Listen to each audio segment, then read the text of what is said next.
Hello friends, எல்லாருக்கும் வணக்கம். நான் உங்கள் டேவிட் அன்பு. இன்றைக்கி நாம் இந்த வீடியோவில் நிறைய நேரங்களில் நிறைய பேர் ஒரு சில அட்வான்ஸ் சென்டென்ஸில் யூஸ் பண்ணுவாங்க. அது அட்வான்ஸ் சென்டென்ஸ் இல்லை, மீனிங் நமக்கு தெரியாததுனால நம்ம அதை அட்வான்ஸ்னு நினச்சிக்கிறோம், அவ்வளோதான். அந்த மாதிரி இருக்கக்கூடிய ஒரு சென்டென்ஸ் ஸ்ட்ரக்சர் தான் நீ படிக்க போகிறோம். தொடர்ந்து கவனிங்க, அப்போ தான் உங்களுக்கு நல்லா புரியும். சரிங்களா? ஒரு சில விஷயம் நான் சொல்ல வேண்டியது இருக்குது. வீடியோ ஸ்டார்ட் ஆனதுக்கப்புறம் நான் சொல்கிறேன். இப்போ ஃபஸ்ட் நம்ம வீடியோக்குள்ளே போயிடலாம். சரிங்களா? அதற்கு முன்னாடி இதை ஃபஸ்ட் டைம் நம்ம சேனலுக்கு வந்திருக்கீங்கன்னா மறக்காம நம்ம சேனலில் சப்ஸ்கிரைப் பண்ணிட்டு பெல் பட்டனை கிளிக் பண்ணி வச்சுக்கோங்க. அப்போ தான் நான் போடுற வீடியோஸ் உங்களை தொடர்ந்து வந்து சேரும். முடிஞ்ச இப்போவே இந்த வீடியோக்கு லைக்கும் போட்டு வச்சுருங்க. நாம் வீடியோக்குள்ளே போயிடலாம். ஃப்ரெண்ட்ஸ், அப்புறம் ஒரு முக்கியமான விஷயம், அடுத்த மாதத்துக்கான பேசிக் டு அட்வான்ஸ்டு கோர்ஸோட அட்மிஷன் ஸ்டார்ட் ஆயிடுச்சு. இதில் நீங்கள் ஜாயின் பண்ண விருப்பப்படுறவங்க இப்போ ஸ்ட்ரீம் ஆகிட்டு இருக்க இந்த அட்வர்டைஸ்மெண்ட்டில் விருப்பப்படுறவங்க இப்போ ஸ்ட்ரீம் ஆகிட்டு இருக்க நம்பருக்கு எங்களுக்கு வாட்ஸ்அப் பண்ணுங்கள். நாங்கள் உங்களுக்கு டீட்டெயில்ஸ் அனுப்புகிறோம். ஃப்ரெண்ட்ஸ், ஒரு சில விஷயத்தை நான் சொல்லணும்னு சொன்னது என்ன அப்படின்னா, நிறைய பேர்கிட்ட இருக்க ஒரு சில கேள்விகள், அது காமனாக இருக்கக்கூடிய கேள்விகள். இது எனக்குமே பார்த்தீங்கன்னா நிறைய இடத்துல தோணியிருக்கு. ஏன்னா நீங்கள் இப்போ எந்த இடத்துல இருக்கீங்களோ அதே இடத்துல தான் நானும் இருந்தேன். இப்போ யாருமே கையில் பிடிக்க முடியாத உச்சத்துக்கு போயிட்டேன் அப்படிலாம் சொல்லலை. நீங்கள் இருக்கிற இடத்துலேருந்து ஒரு படி மேலே கொஞ்சம் எப்படி இதெல்லாம் வேலை செய்யுது அப்படிங்கிறது தெரிஞ்சுக்கிட்டேன், அவ்வளோதான். நான் எதை கற்றுக்கிட்டேனோ அதே நீங்கள் கற்றுக்கிட்டீங்கன்னு அவ்வளோதான். நீங்களும் என்ன பண்ணிடலான்னா, என்ன மாதிரி இங்கிலீஷில் உங்களால் சூப்பராக பேச முடியும். என்ன மாதிரி இல்லை, என்னோட நல்லாவே நீங்கள் இங்கிலீஷில் பேச முடியும். சரிங்களா? சரி, இப்போ என்னென்னா, நம்ம ஒரு சில அட்வான்ஸ்டு சென்டென்ஸ் ஸ்ட்ரக்சர்ஸ் எல்லாம் படிக்கும் பொழுது இதெல்லாமே எப்பட்றா நம்ம இங்கிலீஷில் வந்து யூஸ் பண்ணுறது, இதை எங்கே யூஸ் பண்ணுறது, இது ரொம்ப கஷ்டமாக இருக்குது, இதை நம்ம எவ்வளோ நாள் ப்ராக்டிஸ் பண்ணி யூஸ் பண்ணுறது அப்படிங்கிற பயம், கலக்கம், டிப்ரெஷன் எல்லாம் வந்துடும். நிறைய பேர்த்துக்கு இது வரக்கூடிய ஒன்று தான். சரிங்களா? இது உங்களுக்காக மட்டும் இல்லை நண்பர்களே, இதைத்தான் நானும் ஃபாலோ பண்ணுறேன். என்ன அப்படின்னா, உச்சபட்சமாக இருக்கக்கூடிய அட்வான்ஸ் லெவல் சென்டென்ஸ் ஸ்ட்ரக்சர்ஸை நாம் கற்று வச்சுக்கிறது நல்லது. ஆனால் அதற்கு ரிலேட்டடாக இருக்கக்கூடிய அதே அர்த்தத்தை கொடுக்கக்கூடிய பேசிக்காகவே நிறைய சென்டென்சஸ் இருக்கும்.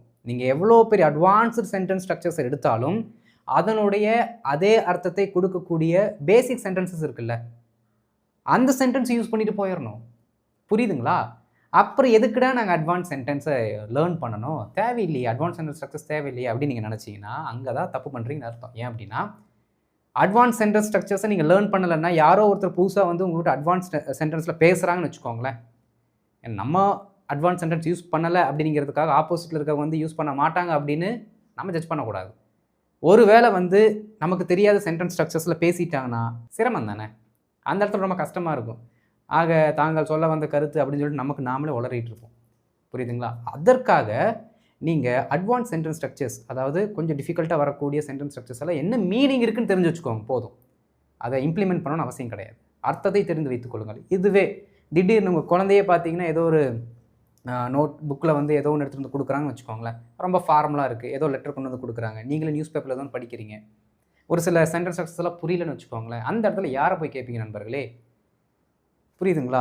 ஸோ அந்த மாதிரி சிச்சுவேஷன்ஸ்லேருந்து தவிர்த்து கொள்வதற்கு அர்த்தத்தை தெரிந்து வைத்துக் கொள்ளுங்களோ, இந்த ஸ்ட்ரக்சர் வந்து இந்த மீனிங் தான்டா அப்படின்னு தெரிஞ்சுக்கோங்க, போதும். நம்ம வந்து அதை வந்து எவ்ரிடே கம்யூனிகேஷன் இம்ப்ளிமெண்ட் பண்ணணும்னு அவசியம் கிடையாது. புரியுதுங்களா? அதற்கு ஈக்குவலாக இருக்கக்கூடிய வெறும் பேசிக்காக இருக்கக்கூடிய சென்டென்ஸ் ஸ்ட்ரக்சர்ஸ் யூஸ் பண்ணுங்கள், போதும்.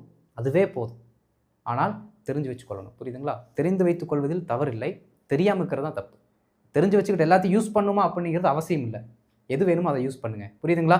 ரைட், என்னுடைய உரையை முடிச்சுக்கிட்டு சப்ஜெக்டுக்குள்ளே வந்துடுறேன். ஏன்னா அந்த மாதிரி ஒரு டாபிக் தான் நம்ம படிக்க போகிறோம். பீயிங் அப்படிங்கிற வார்த்தை எங்கே யூஸ் பண்ணுறது, பீயிங் அப்படிங்கிற வார்த்தை எங்கே யூஸ் பண்ணுறது. அதாவது நண்பர்களே, நிறைய இடங்களில் இந்த பீயிங் அப்படிங்கிற வார்த்தையை நீங்கள் பார்த்துருப்பீங்க, நிறைய இடங்களை பார்த்துருப்பீங்க. இதற்குன்னு ஒரு சில யூசேஜ் இருக்குது. என்னென்னா, இந்த பீயிங்க்கு அடுத்து நம்ம V3 போட்டு யூஸ் பண்ணலாம், பீயிங்க்கு அடுத்து V3 போட்டு யூஸ் பண்ணலாம். பீயிங்க்கு அடுத்து V3 போட்டோம் அப்படின்னா அது பேசிவ் வாய்ஸாக மாறிடும். ஆனால் இன்றைக்கி நம்ம அதை படிக்க போகிறதில்ல. இந்த பீயிங் அப்படிங்கிற வார்த்தையை சென்டென்ஸோட பிகினிங்கில் வச்சு எப்படா ஸ்டார்ட் பண்ணுறாங்க அப்படிங்கிற கேள்வி நிறைய பேருக்கு இருக்கும். அதைத்தான் இன்றைக்கி நம்ம படிக்க போகிறோம். சரிங்களா? பாருங்க நண்பர்களே, பீயிங்க்கு அடுத்து சென்டென்ஸில் அது பிகினிங்கில் வரும் பொழுது இந்த மாதிரி வார்த்தைகள் வச்சு தான் வரும். ஒரு நவுன் வரும், இல்லாட்டி ஒரு அட்ஜெக்டிவ் வரும். மேக்ஸிமம் இப்படி தான் வரும். பீயிங்க்கு அடுத்து ஒரு நவுனு, பீயிங்க்கு அடுத்து ஒரு அட்ஜெக்டிவ். இப்போ சாதாரணமாகவே பீயிங் அப்படிங்கிற வார்த்தைக்கு தமிழ் அர்த்தத்தை நம்ம கொண்டு வந்தோம்னா ஐஎன்ஜிக்கு தமிழ் அர்த்தம் கொண்டு. சரிங்களா? பி அப்படின்னா இரு, சேர்த்தோம்னா ஓரளவுக்கு மீனிங் வர்ற மாதிரி கொண்டு வந்தோம் அப்படின்னா இருந்து கொண்டுன்னு வரும். புரியுதுங்களா? இருந்து கொண்டு அப்படின்ட்டு. ஃபார் எக்ஸாம்பிள் இங்கே பாருங்க, பீயிங் அ ஹீரோ அப்படின்னு நான் சொல்கிறேன். இந்த பீயிங்க்கு நான் என்ன டிரான்ஸ்லேஷன் கொடுத்துருக்கேன் அப்படின்னா இருந்து கொண்டு. ஓகே, ஒரு ஹீரோவாக இருந்து கொண்டு, ஒரு ஹீரோவாக இருந்து கொண்டு அப்படி நீங்கள் டிரான்ஸ்லேஷன் எடுத்தோம்னா தப்பு வராது. இங்கே என்ன அர்த்தத்தை கொடுக்குதுன்னா பீயிங் இருப்பதால், இருப்பதால், இருப்பதனால், ஓகே, அதனால், புரியுதுங்களா? அ ஹீரோ, அதாவது அதனால்ங்கிறத விட அப்படி இருப்பதால் சொல்லிட்டோம்னா இன்னும் கரெக்டாக வரும். அதனால் கூட வேணாம், ஏன்னா அதுவே கொஞ்சம் டிரான்ஸ்லேஷன் மிஸ் ஆகுது. அப்படி இருப்பதால் அப்படின்னு வச்சுக்கோங்க, புரியுதுங்களா? பீயிங் அ ஹீரோ, ஹீரோவாக இருப்பதால், அவர் அப்படி இருப்பதால், புரியுதுங்களா? ஹீரோவாக இருக்கிறதால பாருங்க, ஹீ ஹெல்ப்ட் எவ்ரி ஒன். இப்போ நான் சும்மா ஒரு சென்டென்ஸ் எழுதுறேன். He helped everyone. Being a hero, he helped everyone. அவர் அனைவருக்கும் உதவினார். அவர் அனைவருக்கும் உதவினார். ஏன் உதவினார்? ஹெல்ப்னு இருக்கு, அது பாஸ்ட் டென்ஸ், அதனால உதவினார். Being a hero, he helped everyone. ஹீரோவாக இருப்பதால, எப்படி ஹீரோவாக இருப்பதால அவர் எல்லாத்துக்கும் உதவினார். புரியுதுங்களா? ஏன் இந்த இருப்பதால் அப்படிங்கிற மீனிங் வச்சுக்க சொன்னேன் அப்படின்னா எல்லா இடத்துலையுமே அது உங்களுக்கு புரிகிற மாதிரி இருக்கும். இன்னும் சொல்லப்போனால் இருக்கிறதுனாலன்னு சொன்னாலும் கரெக்டு தான், தப்பு இல்லை. புரியுதுங்களா? இது எதனுடைய சப்ஸ்டியூட் அப்படின்னா இங்கே பாருங்க, since he was a hero, he helped everyone. வேற யாரும் இல்லை. சின்ஸ் ஆஸ் யூஸ் பண்ணுறோம்ல, சின்ஸ் ஆஸ் யூஸ் பண்ணுறோம்ல, அதனுடைய இன்னொரு ஃபார்ம், ஒரு ஆல்டர்னேட்டிவ் சென்டென்ஸ் தான் இந்த பீயிங் ப்ளஸ் அட்ஜெக்டிவ். ஆனால் சின்ஸ் அப்படிங்கிற வார்த்தையை நம்ம யூஸ் பண்ணும் பொழுது நமக்கு 2 மெயின் கிளாஸ் வேணும். பாருங்க, சின்ஸ் போட்டாச்சு, அதற்கடுத்து நவுனு, வேர்பு, அப்புறம் மறுபடியும் ஒரு நவுனு. புரியுதுங்களா? இங்கே பாருங்கள், அதே மாதிரி இங்கே ஒரு மெயின் கிளாஸ் இருக்குது. அப்போ சின்ஸ் யூஸ் பண்ணும்பொழுது 2 முழு அர்த்தத்தை கொடுக்கக்கூடிய வாக்கியங்களை உபயோகப்படுத்த வேண்டும். ஆனால் பீயிங் அப்படிங்கிற வார்த்தை யூஸ் பண்ணும் பொழுது அவர் என்னவா இருக்கிறாரு, அவர் யாராக இருக்கிறாரு, எந்த நிலைமையில் இருக்கிறாரு, ஆக்ஷனை பற்றி பேசவே பேசாது. நல்லா கவனிச்சுக்கணும் நீங்கள். புரியுதுங்களா? எப்படி ஆக்ஷனை பற்றி பேசாது. ஒருத்தர் என்ன ஸ்டேட்டில் இருக்காரு, ஒருத்தர் என்னவா இருக்கிறாரு அப்படிங்கிறத மட்டும்தான் பேசும். அப்போது நீங்கள் இங்கே அவரோட நிலைமையை பற்றி என்ன சொல்லியிருக்கீங்களோ அந்த நிலைமையை தூக்கி என்ன பண்ணிக்கணும், நீங்கள் இங்கே போட்டுக்கணும். புரியுதுங்களா? அடுத்து 2 சென்டென்ஸ்லையுமே ஒரே நபரை பற்றி தான் பேசியிருக்கணும். இதுதான் அதுக்குள்ளே இருக்கக்கூடிய சின்ன சின்ன நுவான்சஸ். 2 இதுலேயுமே ஒரே ஆளத்தை பற்றி பேசியிருக்கணும். பாருங்கள், இங்கேயும் ஹீ தான், இங்கேயும் ஹீ தான். 2 பக்கத்துலேயும் ஒரே ஆளை பற்றி பேசியிருந்தா தான் இங்கே காமனாக ஒரு நவுனை யூஸ் பண்ண முடியும். புரியுதுங்களா? ஓகே, இங்கேயும் ஒரே நவுன் இருக்கணும், அங்கேயும் ஒரே நவுன் இருக்கணும். அப்போ தான் இங்கே காமன் நவுன் வரும். ஏன்னா இங்கே தான் எந்த நவுன் இல்லையே, யாருன்னு சொல்லலையே. பீயிங் ஹீரோ தான் சொல்லியிருக்கோம், யார் ஹீரோ சொல்லலை. அப்போது இங்கே நீங்கள் யாரை சொல்கிறீங்களோ இந்த நபர் தான் பின்னாடி பேசக்கூடிய நபராக இருப்பார். அவரை பற்றி நம்ம பின்னாடி பேசுவோம்னு அர்த்தம். புரியுதுங்களா? இவ்வளோதான் கான்செப்ட். பீயிங்க்கு அடுத்து ஒரு அட்ஜெக்டிவோ இல்லாட்டி ஒரு நவுனோ அப்படின்னா அவர் அப்படி இருப்பதால். ஓகே, இந்த பின்னாடி இங்கே பாருங்கள், இந்த பின்னாடி வரக்கூடிய சென்டென்ஸ் பாஸ்டில் இருக்கிறதுனால அப்படி இருப்பதால் வருது. புரியுதுங்களா? Being a hero, he helps every one போட்டாலும் மீனிங் கரெக்டு.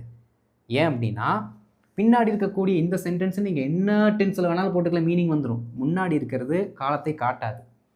பின்னாடி வரக்கூடிய இந்த சென்டென்ஸோட டென்ஸ் என்னவோ அதற்கு ஏற்றாற் போல இருக்கின்ற இடத்திலே இருந்து கொண்டு என்ன பண்ணிடும், எல்லா டென்ஸுக்கும் தாவிக்கும். இந்த வார்த்தை இருக்கின்ற இடத்திலே இருந்து கொண்டு இந்தியாவில் இருக்கும் எந்த கட்சிக்கும் தாவும், என்னமோ சொல்லுவார்ல வக்கீல் வண்டுமுருகன், அந்த மாதிரி இதில் என்ன டென்ஸுக்கு போகுதோ, ப்ரெசன்ட் டென்ஸ் போனாலும் சரி, பர்ஃபெக்ட் டென்ஸ் போனாலும் சரி, ஃப்யூச்சர் டென்ஸ் போனாலும் சரி, எல்லாத்துக்கூடையுமே இது போய் என்ன பண்ணும், ஒட்டிக்கும். ஏன்னா இதற்கு டென்ஸு கிடையாது. புரியுதுங்களா? அதனால் டென்ஸை பற்றி நீங்கள் பயப்படவே வேண்டாம். அவர் என்ன பண்ணாருன்னு மட்டும் நீங்கிறத, இப்போ ப்ரெசென்ட்டில் பண்ணுறாரா, ஃப்யூச்சரில் பண்ணுவாரா, இல்லை ஆல்ரெடி பண்ணிட்டாரா அப்படிங்கிறத மட்டும் நீங்கள் சொன்னாலே போதும். புரியுதுங்களா? இவ்வளோ தாங்க நண்பர்களே கான்செப்ட். இதை புரிஞ்சுக்கிட்டீங்க அப்படின்னா பீயிங்கை பிச்சு உதறிடலாம். புரியுதுங்களா? அண்ட் பீயிங்கை பற்றி யாராச்சும் உங்கள்கிட்ட வந்து பேசினாலும் ஈஸியாக நீங்கள் அண்டர்ஸ்டாண்ட் பண்ணிக்கலாம். அவ்வளோ கான்செப்ட். ஓகே, பீயிங்க்கு அடுத்து நம்ம நவுன் இல்லாட்டி அட்ஜெக்டிவ் தான் யூஸ் பண்ணுறோம். பீயிங்க்கு அடுத்து V3 யூஸ் பண்ணலை, அது இன்னொரு கிளாஸில் சொல்லிக் கொடுக்குறேன். அது பாசிவ் ஃபார்ம். சரிங்களா? அது ஈஸி தான். ஆனால் இன்னொரு கிளாஸில் சொல்லிக் கொடுக்குறேன். ஒரே கிளாஸில் சொன்னால் கன்ஃபியூஸ் ஆயிரும். சரிங்களா? ரைட். இப்போ இதை வச்சு என்ன பண்ணலாம் அப்படின்னா, ஒரு சில எக்ஸாம்பிள்ஸ் நம்ம பார்க்கலாம். பார்க்கும்போது ஒரு பெட்டர் ஐடியா கிடைக்கும். ஓகே, இப்போ நம்ம எக்ஸாம்பிள்ஸ்குள்ளே போயிடலாம்.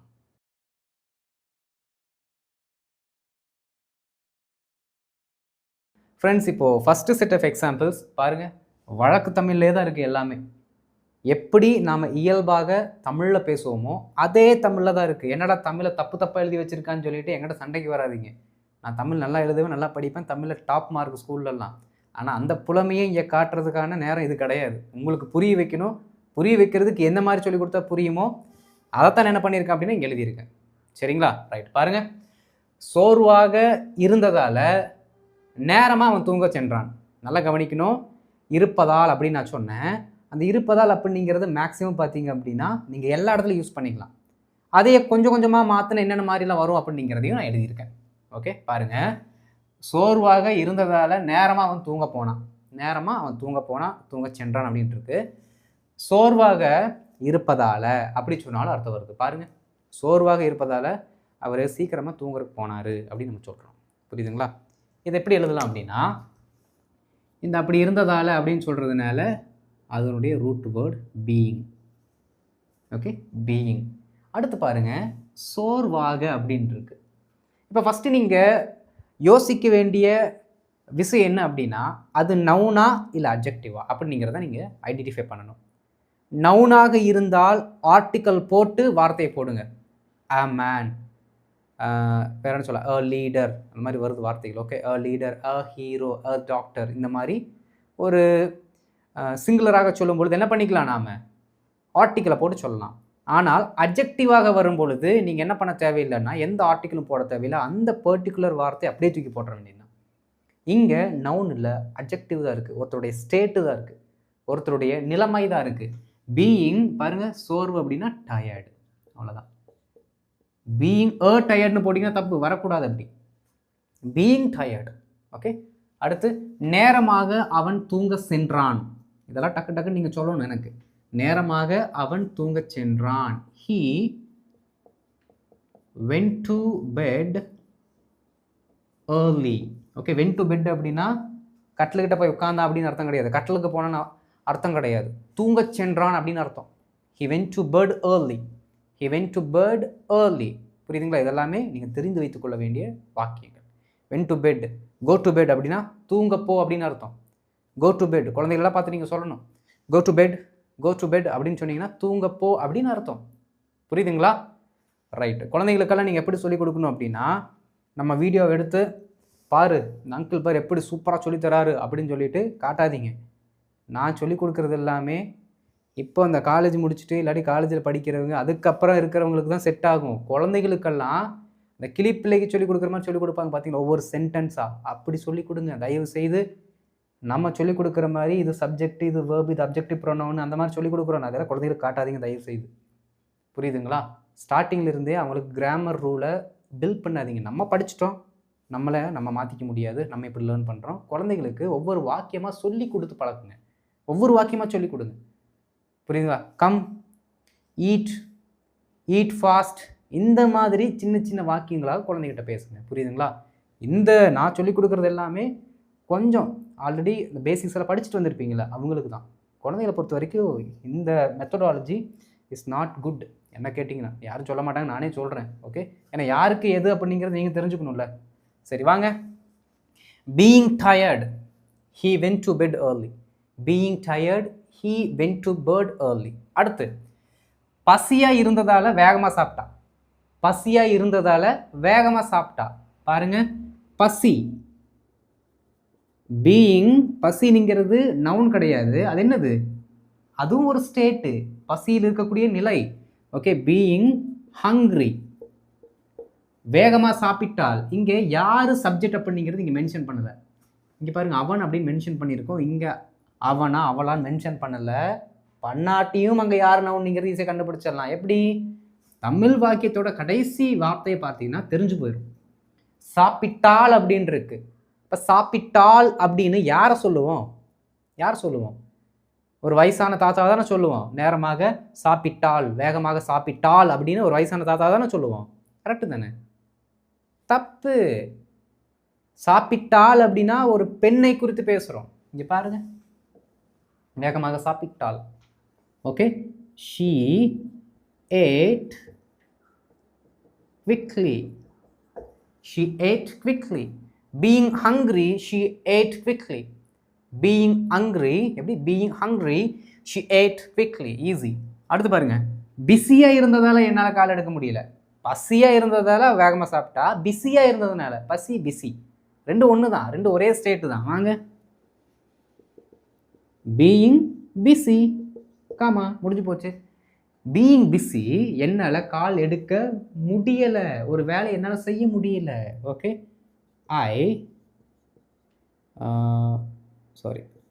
I couldn't attend the call. I couldn't attend the call. Being busy, I couldn't attend the call. Being busy, I couldn't attend the call. ரொம்ப ஈஸி, புரியுதுங்களா? மேக்ஸிமம் நண்பர்களே அதிக இம்பார்ட்டன்ஸ் கொடுத்து நீங்கள் படிக்கக்கூடிய டென்ஸ் எதுனா சிம்பிள் பாஸ்ட் டென்ஸ் தான். Past tense, அதனால எல்லாமே பாஸ்ட்லேயே இருக்குது. ஓகே, இளமையாக இருந்ததுனால அவங்க வேகமாக ஓடினாங்க. நீ ஏன்டா வேகமாக ஓடல? ஏன்டா நீ வேற, நானே ரொம்ப வயசாகிடுச்சு, ஒரு 40 வயசு ஆயிடுச்சுனால ஓட முடியல. அவங்களாம் ரொம்ப யங்காக இருந்ததுனால ஓடினாங்க. யங்கு, யூத்து கிடையாது, யங்கு. புரியுதுங்களா? ரைட், இளமையாக இருந்ததுனால. சொல்லுங்கள், பீயிங் யங்.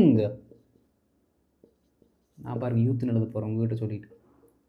பீயிங் யங், யூத்துன்னு சொல்லக்கூடாது. ரைட், பீயிங் யங், இளமையாக இருந்ததால் அவங்க வேகமாக ஓடினாங்க. Okay, they ran fast. They ran fast. They ran fast. வேகமாக ஓடினாங்க. எதனால்? இளமையாக இருந்ததால் வேகமாக ஓடினாங்க.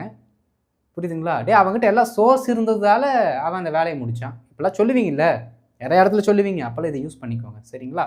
ரைட், இல்லாட்டி சின்ஸ் போட்டு பேசணும். சின்ஸ் போட்டால் 2 மெயின் கிளாஸ் வேணும், இதுக்கு தேவையில்லை. பீயிங் யங், தே ரேன் ஃபாஸ்ட். தலைவராக இருந்ததுனால அவர் என்ன அனுமதிச்சார்? போன அந்த மீட்டிங்க்கு உள்ளே விடலை, ஓரமணிக்கு வச்சுட்டாங்க. நான் பாட்டுக்கு ஓரமாக நின்றுட்டு இருந்தேன். நல்ல வேலை மாமா வந்தார், எங்கள் ஏரியா கவுன்சிலர் வந்தார். அவர் தான் அந்த மீட்டிங்க்கு தலைவராக இருந்ததால், அவர் தான் அந்த இடத்துல ஹெட்டாக இருந்ததுனால அவர் என்ன உள்ளே விட்டார். இப்படி நம்ம சொல்லுவோம்ல. அப்போ இங்கே தலைவராக அப்படின்னு யாரை ரெஃபர் பண்ணுறோன்னா அவரை தான் சொல்கிறோம். ஓகே, பாருங்க, பீயிங் அ லீடர். ஏன் லீடருக்கு முன்னாடி ஆர்டிக்கல் கொண்டு வந்திருக்கோம்? ஏன்னா இது நவுன், இது எல்லாமே அட்ஜெக்டிவ்ஸ், இது noun. Okay, being a leader, அவர் என்னை அனுமதிச்சாரு. Okay, he allowed me. He allowed me. Being a leader, he allowed me. Being a leader, he allowed me. புரியுதுங்களா நண்பர்களே? ஈஸியாக தான் இருக்குது, ஈஸியாக தான் சொல்லியும் கொடுத்துருக்கேன். சிம்பிள் தான். ஓகே, எக்கச்சக்கமான எக்ஸாம்பிள்ஸ் பார்க்கும்போது இதெல்லாம் ஒன்றுமே இல்லை அப்படின்னு தோணும் உங்களுக்கு. இப்போது எல்லாமே பாஸ்டில் இருக்குது, ப்ரெசென்ட்லேயும் மற்ற டென்ஸ்லேயும் ஒரு சில சென்டென்ஸஸ் நம்ம பார்க்கலாம். சரிங்களா? இப்போது அடுத்த ஸ்லைடுக்கு போகலாம்.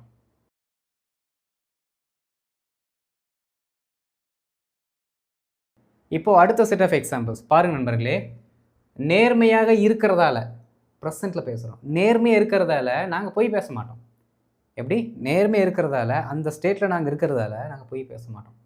ஒரு சிலருக்கு டவுட் வரும், அப்போ மீட்டிங் இருக்கிறதுனால, எங்கிட்ட பணம் இருக்கிறதுனால, எனக்கு டைம் இருக்கிறதுனால, இந்த மாதிரிலாம் சொல்லணுன்னா என்ன சென்டென்ஸ் யூஸ் பண்ணணும்னு கேட்பீங்க. அது வேறு.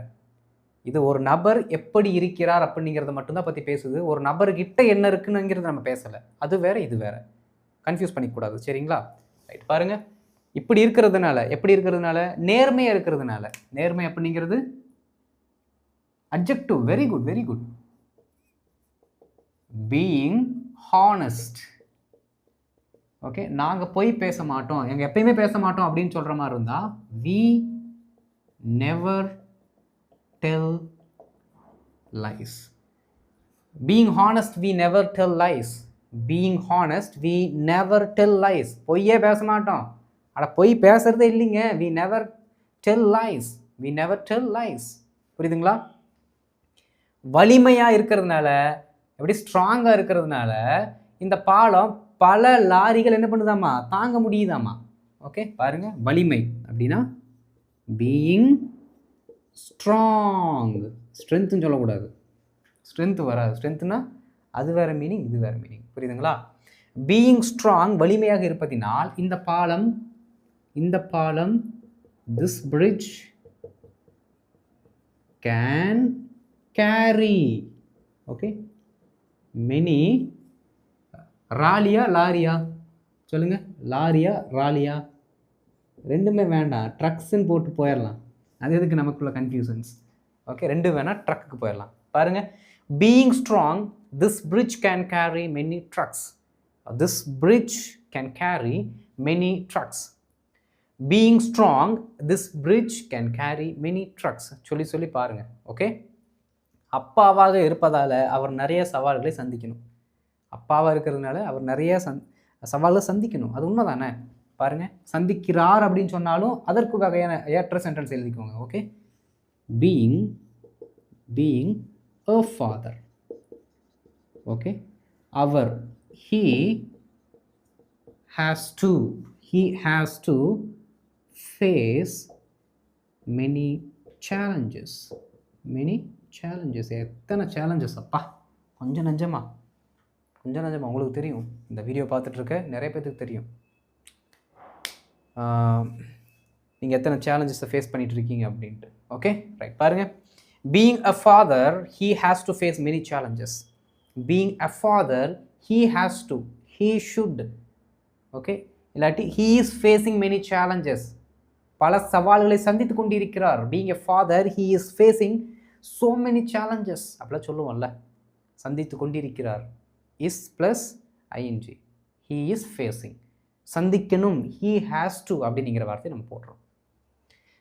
தாகமாக இருக்கிறதுனால தண்ணி குடிக்கிறேன். இப்போ நான் ஒரு டம்ளர் தண்ணி எடுத்து குடிச்சிட்டு உங்கள்கிட்ட சொல்கிறேன், ஐயோ தாகமாக இருக்கிறனால தண்ணி குடிக்கிறேங்க அப்படின்ட்டு. ஓகே, யாருக்கு தாகமாக இருக்குது? எனக்கு தாகமாக இருக்குது. ஓகே, பாருங்கள், பீயிங் thirsty அப்படின்னு நம்ம சொல்லுவோம், அப்படி எழுதிக்கலாம். ஓகே, பீயிங் thirsty இதுவும் அட்ஜெக்டிவ் தான். ஓகே, அந்த ஸ்டேட்டில் நம்ம இருக்குன்னு அர்த்தம். பீயிங் thirsty தண்ணி குடிக்கிறேன். Okay, I am drinking water. Okay, I drink water அப்படின்னா அந்த ஆக்ஷனை நான் ரெகுலராகவே பண்ணுறேன்னு அர்த்தம், வழக்கமாக பண்ணுறேன்னு அர்த்தம். புரியுதுங்களா? பீயிங் thirsty ஐ ஆம் drinking water. Okay, being thirsty ஐ ஆம் ட்ரிங்கிங் வாட்டர். இப்போ குழந்தைகளுக்கெல்லாம் சொல்லிக் கொடுக்கும்பொழுது எப்படி சொல்லணும்னா சென்டென்ஸ் மட்டும் சொல்லுங்கள். Being thirsty I am drinking water. இப்போ வந்து உங்கள் குழந்தைங்க கேட்பாங்க, ஏமா தண்ணி குடிக்கிற அப்படின்ட்டு. Being thirsty I am drinking water இப்படி சொல்லணும். இப்படி சொன்னீங்கன்னா ஒரு 10 டைம் சொன்னீங்கன்னா புரிஞ்சிடும் உங்களுக்கு. புரியுதுங்களா? ஏமா சோகமாக இருக்க, இல்லாட்டி ஏமா அழுகிற அப்படின்னு கேட்டாங்க அப்படின்னா being sad I am crying. சோகமாக இருக்கிறதுனால அழுகிறேன். ஏமா ரொம்ப ஜாலியாக குதூகலமாக இருக்குது அப்படின்னா பீயிங் ஹாப்பி. நான் வந்து ரொம்ப குதூகலமாக இருக்கேன், I am dancing, I am லாஃபிங், அந்த மாதிரி ஏதோ ஒன்று சொல்லுங்கள்.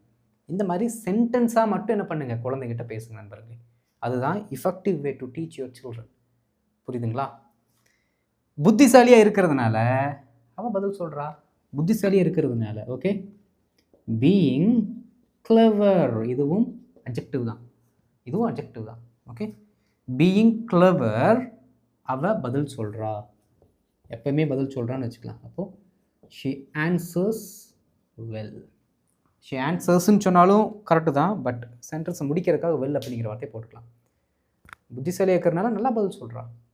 Being clever she answers well. Being clever she answers well. Simple. புரிஞ்சுதுங்களா நண்பர்களே? புரிஞ்சிருக்குன்னு நான் நினைக்கிறேன்.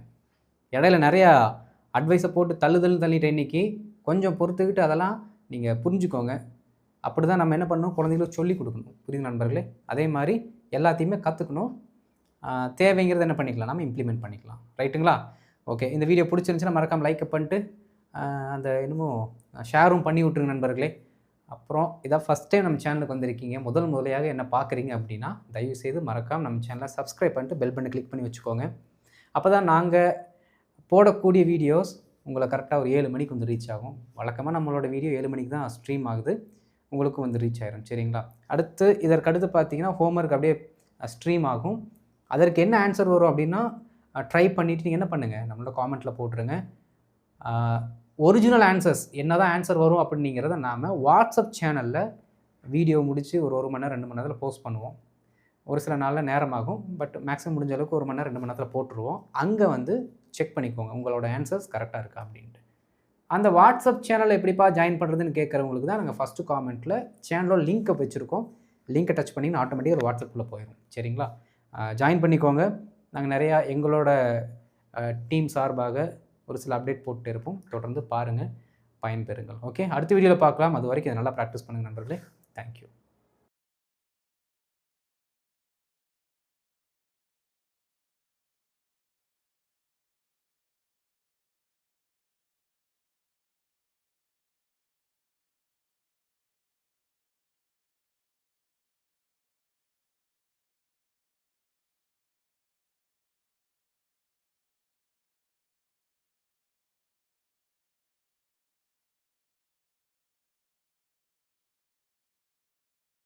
Thank you.